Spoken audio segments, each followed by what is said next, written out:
Good sporting, the good times keep flowing.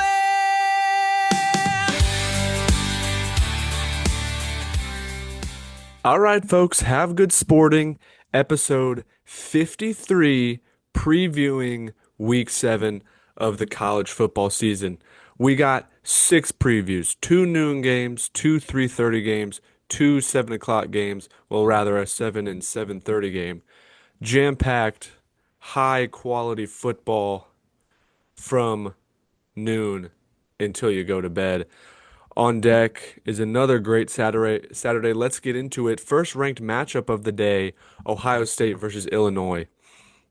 Now, Ohio State's favored by 14 and a half points against the number 17 team in the nation. This Ohio State defense probably better than last year. Okay. Top 2 or 3 in every major category that, defenses are measured in. I do not see a world where Illinois goes out and like keeps it close because I think the Ohio State offense finally starting to open itself up. I mean, that resurrection offensively that Ohio State had in like the playoffs last year after losing to Michigan, and finally they started playing their own brand of football, realizing that they can just go be better than everyone else. If they can find that, in week 7 and not in the playoffs, I think they can solidify their spot as like the dominant team in college football. I think that happens here. I think Ohio State covers the 14 and a half, and I think they kind of steamroll Illinois because I think with the defense as dominant as Ohio State's is, along with an offense that is finding their groove against an Illinois team that just surrendered its undefeated season, I think this is a game that could get ugly. Next game, second ranked matchup of the noon slate. It's gonna be great football to start our day on Saturday. Alabama, Missouri. I don't know. I don't know what to think. I'm looking at this spread, Alabama favored by 2.5, and I'm thinking to me, what does Missouri do? Like, is this Vegas expecting chaos? Because Bama's good. Bama has, after they lost to FSU, they've been pretty lights out.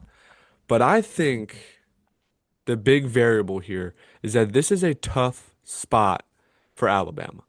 You beat Georgia in a high stakes emotional game. You beat Vandy, a high stakes emotional game because they beat you last year. Alabama, Georgia, always one of the biggest games of the year. Alabama, Vandy now with Pavia talking some smack. You're emotional. You want to go beat them. And you go beat them. And then you try to take a breath, but you can't because the best rushing attack in the country in Missouri is coming to town.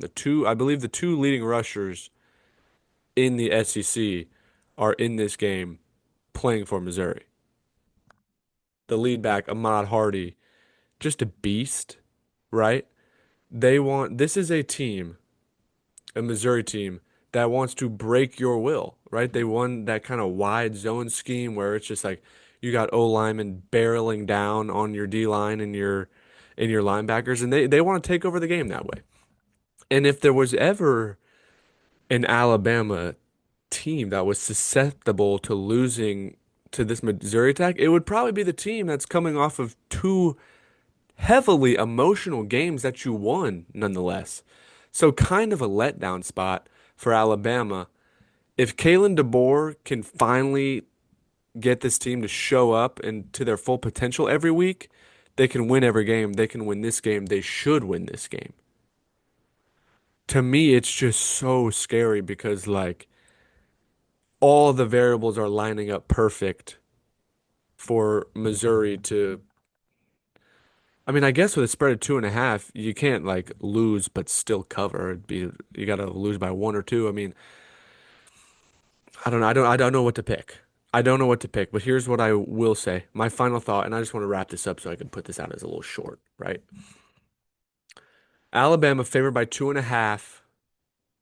They have every right to cover this game, but you're coming off of Alabama, Georgia. a highly emotional, one of the biggest games of the year every year. Then Bama beats you last year. They come back, you beat them too. You're coming off two of the most emotional games that you're going to play all year, and then you want to take a breath, but the leading rushing attack in the SEC is coming to play you. Or you're going to play them, actually, which makes it even harder. This is a Missouri team that wants to break your will, and I don't know who wins. Just a terrifying spot for Alabama. A terrifying spot. And that spread's perfect, unfortunately. Like if it's 3.5, I'd probably pick Missouri, but who knows? All right, the Red River rivalry. If I told you before the season that one of these teams was going to be the sixth ranked team in the country and one of them was going to be unranked, you would say, yeah, Texas and Arch Manning, and then they're number six, and John Mateer probably didn't work out, so they're unranked. Texas favored by 10. No, no, John Mateer is the MVP of the year. I mean, we don't know if Mateer's going to play, right? He's still hurt. I think I'm leaning towards he probably doesn't go, but Oklahoma is. Whoa, they're favored by 1.5. Wait a second. Wait, hold on 1 second here. Because a few days ago, what was it at? A few days ago, Oklahoma. Whoa, a few days ago, Oklahoma was plus 2.5. That line has crossed zero. If Mateer's playing, it's Oklahoma all day. Brett Venables is going to put Arch Manning in a blender. But then again, it's like it's a get back spot for Texas. You go beat Oklahoma, 4-2. You got everything to play for. This is gonna be a wild game. If Mateer plays, here's the thing with Mateer is if Mateer plays, it's not this leg injury where he might go play and just re-aggravate it in the game and have to come back out. It was a broken thumb and whatnot. So if he's good to go, he's good to go. And it's your thumb. I mean, I know my thumbs well. If they think they can throw the football, I'm gonna let them throw the football. But this, I mean, when I was mentally preparing for this show, I was prepared to pull up my phone and see Oklahoma plus 2.5 and tell you guys, hey, I can't believe Oklahoma's not favored with or without Mateer. Let's ride with the Sooners money line for my Twitter pick this game. But now Oklahoma's favored. That leads me to believe that John Mateer's playing.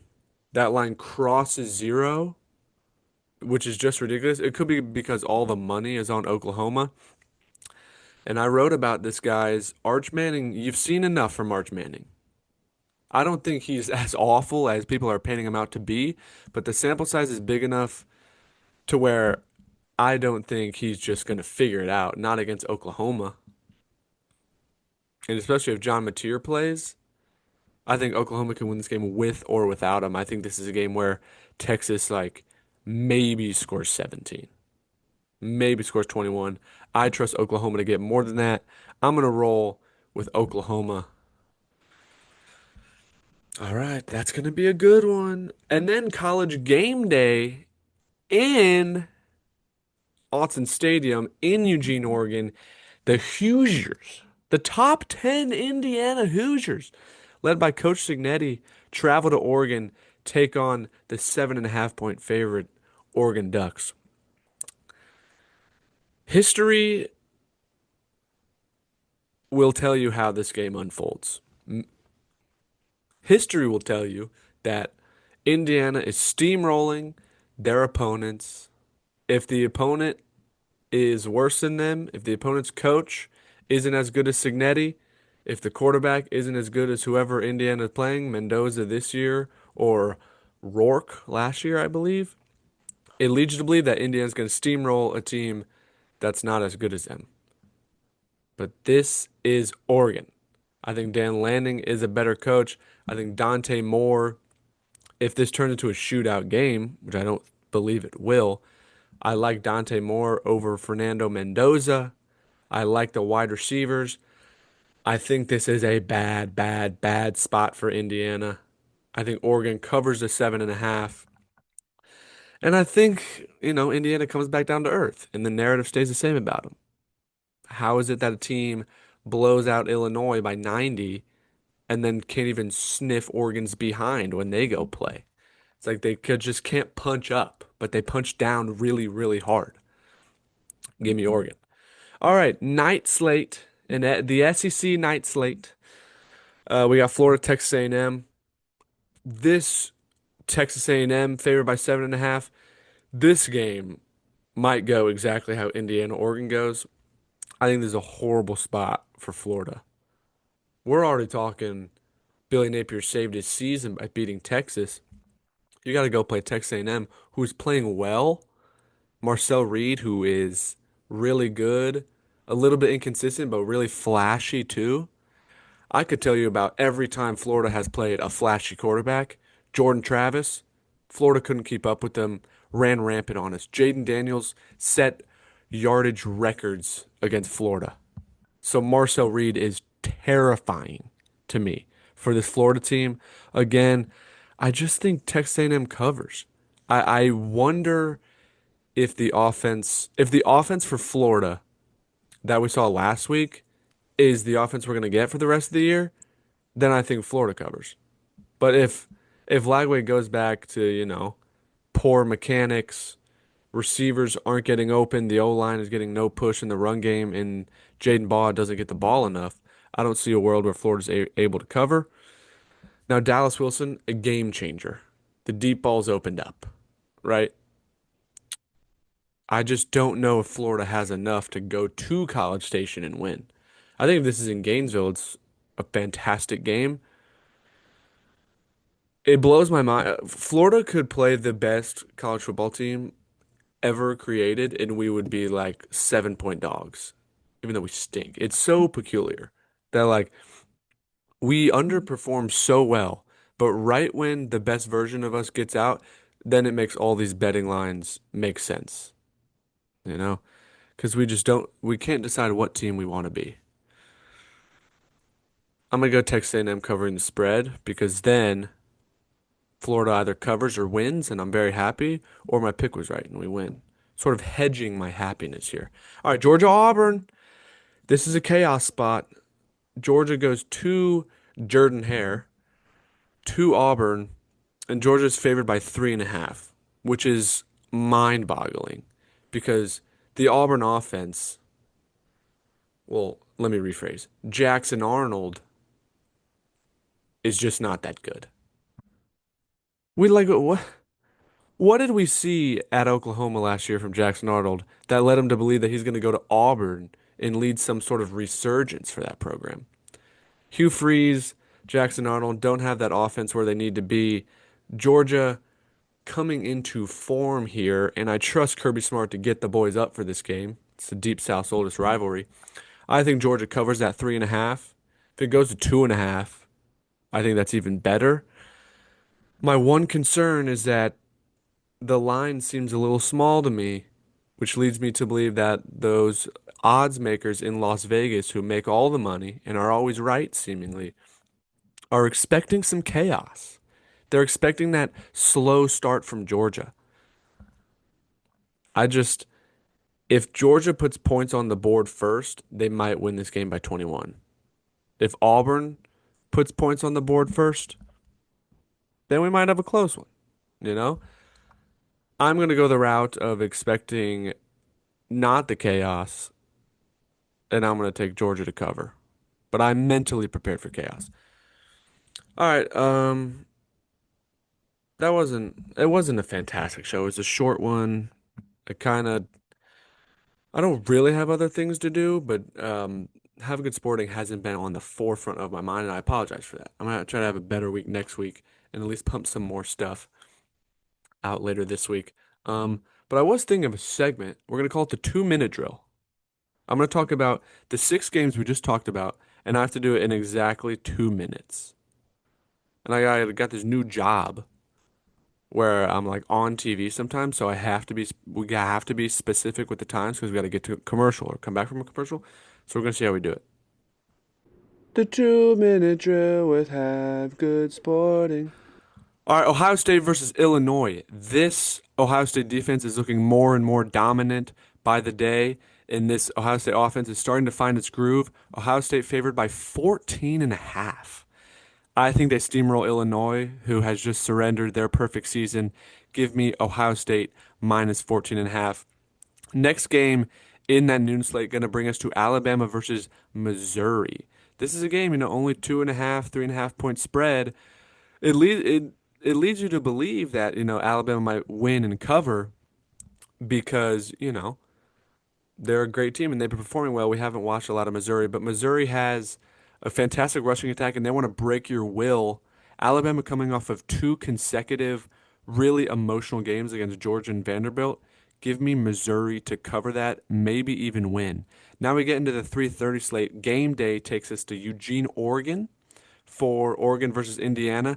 This is classic. History will tell you that uh, Indiana can't punch above their weight. They could punch down below their weight really, really well. But Dan Lanning, Oregon, they just live for these kind of games. Give me Oregon minus 7.5. Let me go back to what that other 3:30 games. Red River, of course, the Red River rivalry.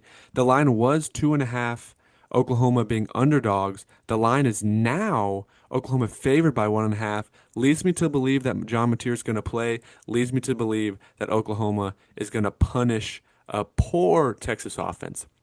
7 o'clock slate. Florida versus Texas A&M. I hate this spot for Florida.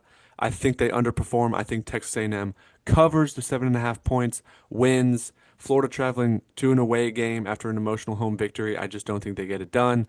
The last 7 o'clock game, we got 10 seconds left here. Georgia Auburn. Georgia favored by 2.5. I think Vegas is expecting chaos. I don't think Georgia gives into that chaos. I think Georgia covers at 2.5 points. Oh, I think that's pretty good. I rushed it. I rushed it. Should have been quicker with the early games. All right, but we're gonna post that. Maybe I have to do a little video. Maybe, maybe. All right. Yeah. Not the best episode. Not feeling the greatest. Not feeling very funny. Have work tomorrow. Gonna be on TV, so that's fun. Yeah, I apologize for having good sporting not being on the forefront of my mind. You know, you guys deserve better. The few loyal viewers that I do have. We will be back soon. Thank you for watching Have Good Sporting episode 53. Can't believe we've cranked out 53 of these bad boys. All right. Thank you for watching. Love you guys. Bye.